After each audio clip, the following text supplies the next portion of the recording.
Ang tunay na sukatan ng isang mahusay at maayos na pamamahala ay hindi lamang kung paano poprotektahan ang ekonomiya ng bansa, bagkus kung paano rin ito mapapangalagaan ang dignidad at kabuhayan ng mga manggagawang Pinoy na siyang bumubuo sa gulugod ng pambansang ekonomiya.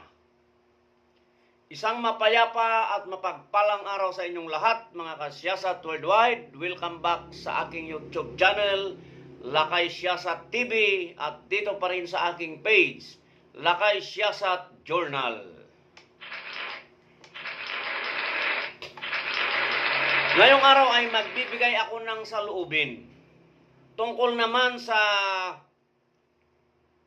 naunsyami o nasuspending wage hike o pagkaroon ng increase ng sweldo para sa ating manggagawa dahil doon sa inilabas na status quo anti-order ng Pasig Regional Trial Court Branch 152 upang pansamantalang suspindihin ang buong implementasyon ng nasabing wage order hike. Actually, noong inanunsyo na magkakaroon ng wage hike sa Metro Manila ay ang dami ng natuwa. Share dito, share doon. Diba? Kasi may advisory na ang DOLE at iba pang ahensya na kinaukulan. Pero nanlumo yung lahat dahil ito nga bigla na pansamantala. Anyway, ito lang naman ay pansamantala habang nire-review yung petisyon kasi may dalawang kumpanya na nagpetisyon. Kaya nga yung iba't ibang proponent nga nitong wage hike talagang binabatikos yung nasabing status quo order. Actually, maraming nagsasabi na ito ay illegal, pero since dumaan naman sa proseso, part kasi yan ng democratic process sa ating bansa na kailangan naman igalang ng bawat isa sa atin. Now, ang aking opinion, no, at analysis dito sa action taken ng Pasig Regional Trial Court ay siyempre, hindi naman natin talaga maikakaila na may karapatan din itong mga negosyante, di ba, na humingi ng ganitong order upang maprotektahan naman ang kanilang operasyon, di ba, at negosyo. Gayunpaman, higit na may karapatan ang mga manggagawa na makatanggap ng sapat na sahod para makasabay doon sa patuloy na pagtaas ng bilihin, di ba? Bilihin, no, particular sa pagkain, pamasahe, kuryente, upa sa bahay, kasi lahat naman nagtataas. Hindi naman natin maikakaila. Kaya yung mga wage increase na yan, di ba? Tama lang na maibigay para hindi masyado naman apektado, hindi malulugmok yung kabuhayan ng ating mamamayan, lalong-lalo na yung mga manggagawa. Although, kagaya ng sinabi ko, siyempre yung legal na aksyon kasi, naiintindihan natin. Kaya nga, siyempre, kailangan din natin dapat igalang. Bagkus, siyempre, dapat tignan, lalong-lalo na ang gobyerno, ay kailangan tignan ito na dapat yung mga ganitong desisyon, di ba, ay hindi na dapat naharang, di ba?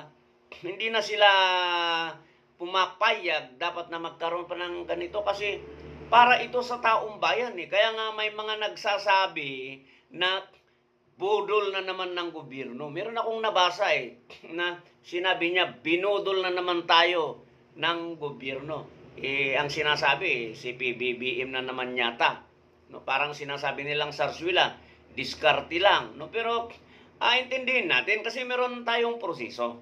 No, siguro naman walang kinalaman ang gobyerno dito kasi Sino ba namang gobyerno ang aayaw sa mas malaking sweldo? Siyempre, natural, democratic process nga eh. May nagpetisyon, hindi naman pwedeng takutin ng gobyerno yan. Kaya sa ganung sitwasyon, kailangan din natin intindihin yung pamahalaan. Hindi naman siguro budol. No?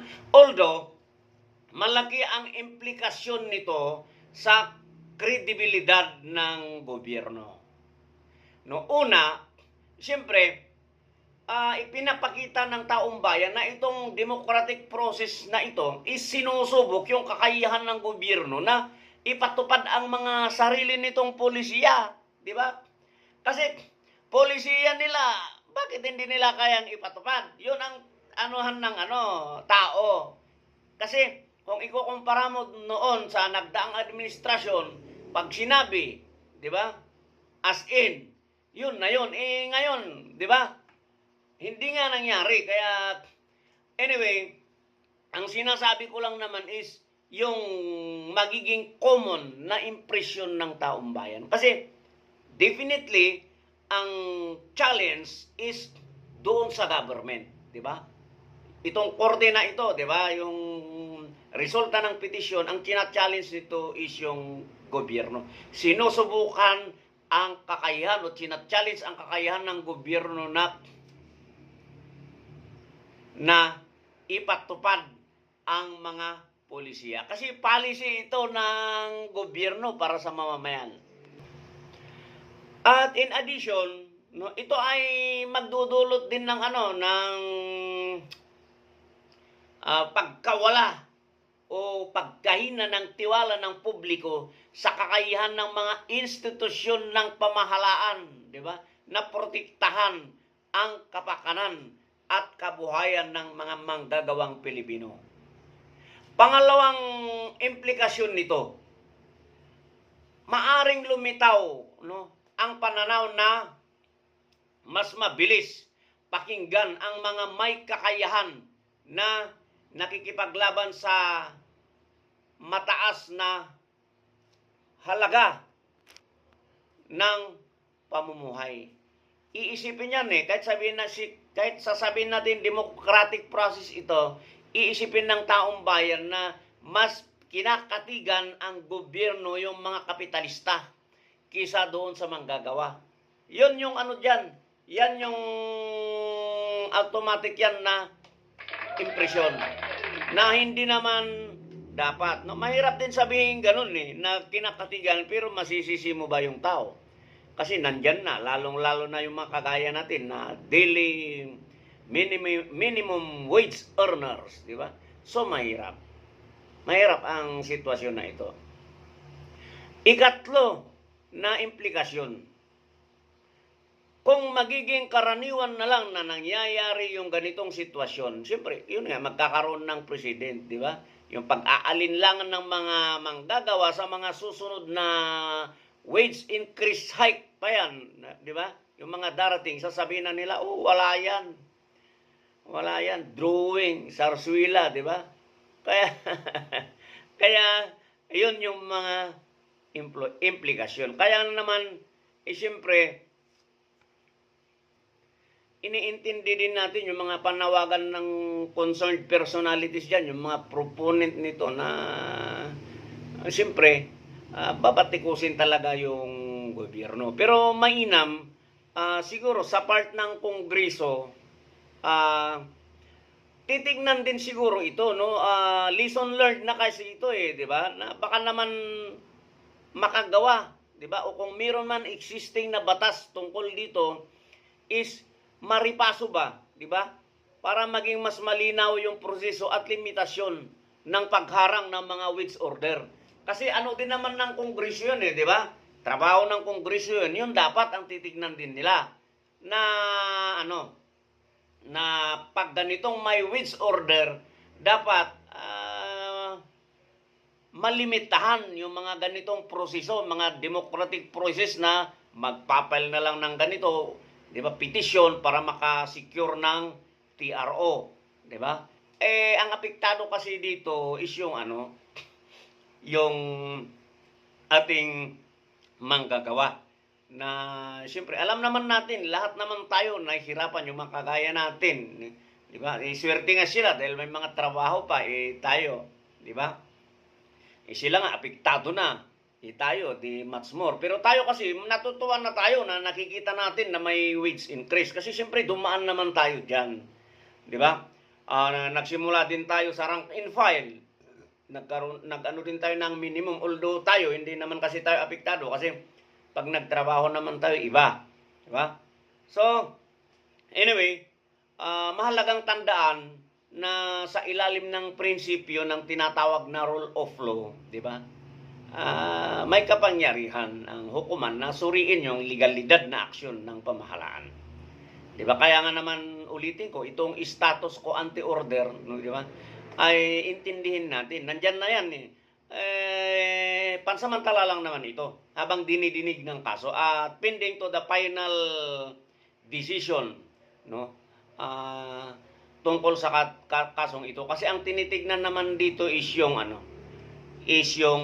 merito, di ba, ng wage increase. But again and again, siyempre hindi naman maintindihan yan ng mga ordinaryong manggagawa, di ba? Siyempre ang iniintindi nila, simple lang yan na arithmetic.